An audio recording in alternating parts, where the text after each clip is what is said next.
Welcome to De-Risk, a podcast where we provide a no-nonsense analysis of stocks. Today we're doing a deep dive into Centrus Energy, that's ticker LEU. This stock has been, well, incredibly volatile lately, and the core question for us, based on our research from September 26, 2025, is pretty simple. Is this growth real, driven by big changes in the business, or is it just enthusiasm getting ahead of itself? Rocket ship or Roman candle? Yeah, that framing is spot on, especially when you look at the bigger picture macroeconomically. We just got that huge GDP number, 3.8% growth, which sounds great, right? Strong economy. But that immediately makes investors nervous. A really hot economy could mean the Fed holds off on rate cuts, and that makes people pickier about where their money goes. So LEU really needs to prove its recent climb. Okay, so let's get into the news that seems to be driving this, the big one. LEU announced this huge multi-billion-dollar expansion for its uranium enrichment plant in Ohio. We're talking over 1,000 jobs, major investment. Right. And it's more than just spending money or adding jobs. It feels strategic. It looks like a move to, bring back some U.S. leadership in the nuclear fuel game. Cutting down dependency on foreign supply, specifically Russia, that's key. And the timing is interesting too, isn't it? Absolutely, because it fits right into this secular bull market for uranium. Prices are the highest they've been in a year, and forecasts show global demand jumping, get this, 28% by 2030. Wow, 28%? Yeah, driven by energy security needs and, of course, decarbonization goals. Everyone's looking at nuclear again. And this expansion is specifically about producing HALEU, high-assay, low-enriched uranium. That's the fuel for the next generation of reactors, the small modular ones. So if they pull this off, they're solving a big problem. Geopolitical, energy supply, makes sense. And Wall Street seems to like the story. Our research shows 2/3 of analysts rated a buy or strong buy. And interestingly, 0 sell ratings. Nobody's saying get out. True. But, and this is a big but, the valuation. Just look at the fundamentals, the earnings models from August. And the fair value was around, $189? Yeah, $189. And the stock closed yesterday at $312. That's quite a gap. A massive disconnect. It feels like the market isn't just pricing in success, it's pricing in perfection. Guaranteed government contracts, flawless execution. Exactly. And you see that reflected in the options market too. Super bullish. The put-to-call ratio we found is 0.51. Very low.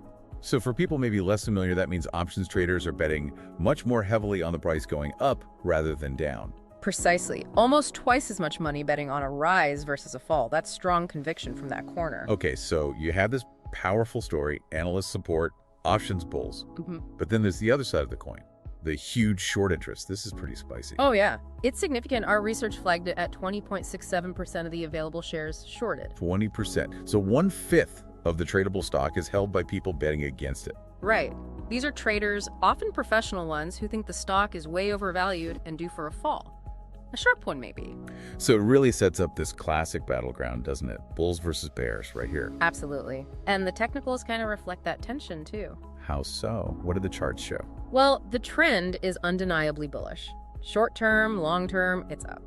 And you see huge money flow, massive volume confirming buyers have risen in control, pushing it higher. Okay, so technically strong. But there's always a but. The momentum indicators are flashing warning signs. They're deep into what analysts call overextended territory. Meaning it's gone up too far too fast. Basically, yes. It signals a high probability of a pause or a pullback. Profit taking is very likely at these levels. Right. So you put all these pieces together, the huge catalyst, the valuation gap, the sentiment battle, the technical warning, our strategic outlook lands on cautiously bullish. Exactly. The cautious part is crucial because of that overextended reading and the massive short interest. Those are real risks. Bears could push back hard. But the bullish part comes from the sheer scale of that fundamental catalyst, the HALEU expansion, the domestic production angle, energy security. It's a game changer if they execute. And that high short interest. It's a risk, but it's also potential fuel. The short squeeze potential. Precisely. If the price keeps climbing, those shorts might be forced to buy back shares to cover their losses, which just pushes the price even higher. A feedback loop. So it really is high stakes. The battle lines seem pretty clear from the research. Very clear. Bulls need to break and hold above $318 to maintain momentum. bears need to force it back below that $300 psychological level to regain some control. And is there a key level where the bullish idea breaks down? Yeah, the invalidation point we identified is a close below $275. If it drops below that, the immediate bullish case takes a serious hit. Okay, so a lot to watch there. Definitely. And maybe here's a final thought for you to chew on. The real test here isn't just the near-term stock price, it's bigger. It's whether the U.S. can actually pull off this huge shift back to domestic nuclear fuel capacity. Before global decarbonization efforts make nuclear power an absolute undeniable necessity everywhere, this stock right now feels like it's trading on a big geopolitical hope. A fascinating angle. Lots to think about. That's all for this episode. Remember, this podcast is for informational purposes only and isn't financial advice. Do your own research or consult with qualified financial advisors before making any investments. Thanks for tuning in. Catch you in the next episode.